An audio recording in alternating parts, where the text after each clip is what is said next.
about time we revived the tradition of ghost stories to usher in the long winter. Tonight I'm sharing The Ghost's Double by L.F. Austin, a story that ponders the responsibility of specters. Should they honor the seriousness of the haunt? Or should they have a grand old goofy time while they're stuck in purgatory? Trigger warning. This tale, while quite funny, has some darkly humorous references and a reenactment of the ultimate form of self-harm. Sort of. It's off camera. And now for my awkwardly timed theme song. Fucked up fairy tales with Liz. Ding! Dear friend, I can't stop thinking about my visit to your new place on St. James Street. You really need to hire a decorator. I get that you're a scholarly type, but the lack of any brightness or frivolity nearly drove me to throw myself out your damn window. I hope you'll take my advice and put up some colorful curtains, or at least buy some fucking flowers once in a while. In the meantime, I've sent this sculpture of a faun to liven up the place.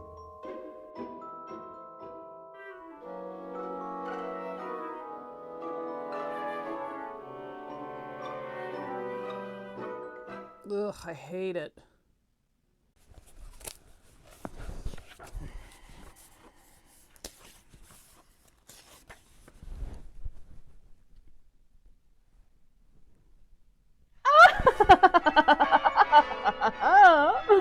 Oh, what a handsome little fawn you have. Hello. Hello, madam. I believe you've walked into the wrong room. Wrong room? I have lived here for 100 years, young man. Of course, when I lived here, it was actually a lively room to inhabit. I mean, what the fuck is all that over there? They're books. Ugh, so you're a lonely library nerd. If only you were more of a rake like the young men back in my day. Maybe you should take a cue from that sexy little fawn over there. I see you looking at me. What do you mean, the young men back in your day? What are you, 25 years old? You know, for a nerd, you're pretty fucking stupid. I'm a ghost. I rang all those bells you just heard. And I am over 100 years old, if you can believe it. Could you ever believe I am 100 years old? Oh, no. I can never. Time writes no wrinkles. Crap, what is it? On your azure brow. God, what kind of nerd are you that you can't even quote Byron? I mean, that is the most basic. It's pronounced azure. Byron. You know, he and I died in the same year. You don't care. I've often wondered why we haven't met up yet. He'd have such a good time ringing the bells with me, if you catch my drift. I can hardly imagine the spirit of Lord Byron faffing about with a bunch of bells. Oh, I see. You expect a ghost to be all serious and spooky. Well, you're living in the past. We got over that whole moaning, blood-curdling thing years ago. The new thing is pranks. What? You know, jests, jokes, jackassery. We each have our own thing, and my thing is bells. I love waking people up with them. They get all scared, like, oh no, there's a fire or an intruder, and they run outside with their like skinny little legs under their nightgowns. Oh, you have some bells right here, but they're so dusty. It's like no one's peeled them in ages. Oh no, please, do not do that. It is past 2 in the morning, and my valet is asleep, and he is a very prickly man. Okay, I will keep quiet. If you hump that fawn statue. Okay, well, I'm not doing that. Then I'm afraid you leave me no choice. Woohoo! Yeah, baby, listen to those bells! You rang, sir? Oh, my lord. I am so sorry. This ghost just appeared and she began ringing the bells like a drunken choir boy. You can see she's just totally gone. Where the fuck did she go? Whatever you say, sir. She was right there, I swear! Infuriating hussy. Ugh.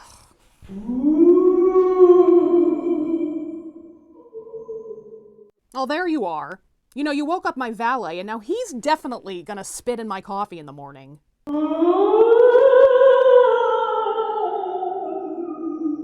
get me kicked out of this place.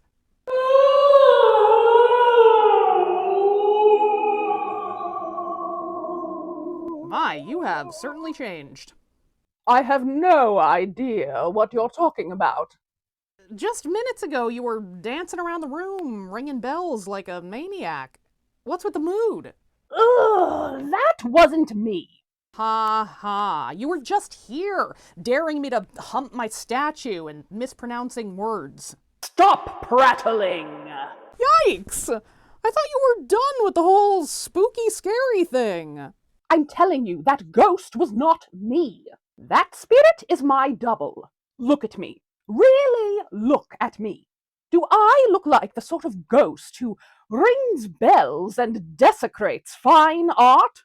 So she's like your twin sister or something? Try not to think about the lore too hard, dear, and just enjoy the weird ride. All right, then. This Christmas Eve cannot get any weirder. You seem to have a wound on your temple. Can I help you with that? Oh, thank you. No, but nothing can be helped. 70 years ago, on this very night, the man I loved came to me desolate after losing his shirt at the Crockford Club. Oh, it's actually the Devonshire Club now. Don't interrupt me! Sorry. My love told me he could no longer bear to live with the disgrace, and vowed to take his own life by pistol that very night at 3 a.m. And I told him that I couldn't live without him. And so that same night, at the same hour, I took my own life by the same method. But he lied to me! He chickened out, lived, and moved on to the next foolish woman! Wow. Pardon my language, but that is a dick move. Truly the dickest! Now, not only am I cursed to haunt this dull, dark room, offing myself every year on my death anniversary, but this second ghost wears my face and besmirches my good reputation by acting like a fool. I used to be feared. My moans were legendary. My screams brought waking nightmares. Then this bitch shows up and makes me a laughingstock. I'm telling you, these fucking millennials and their haunting trends. Okay, Gloomer. It's you. It's you. Stop it. Stop it. Cease thy copying. Cease thy copying. Ladies, perhaps you'd better quiet down. It is nearly 3 a.m. So it is. Well then, on to my annual purpose. Holy hell, where the fuck did you get that pistol? Oh no, please, it's gonna be so loud! God! You fired, sir? I am so sorry, my good man. It was another specter.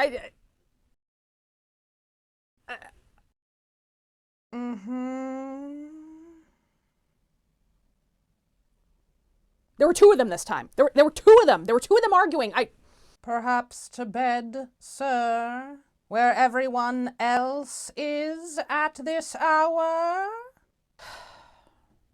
Indeed. Good night. Good night. Good night!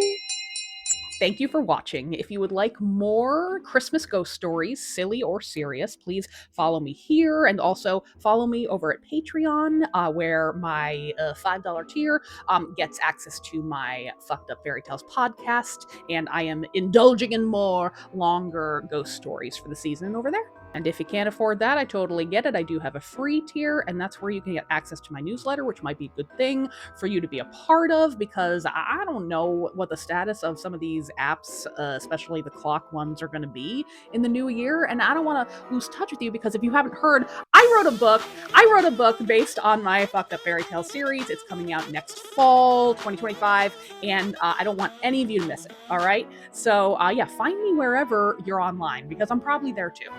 I'll see you for the next Fucked Up Merry Tale.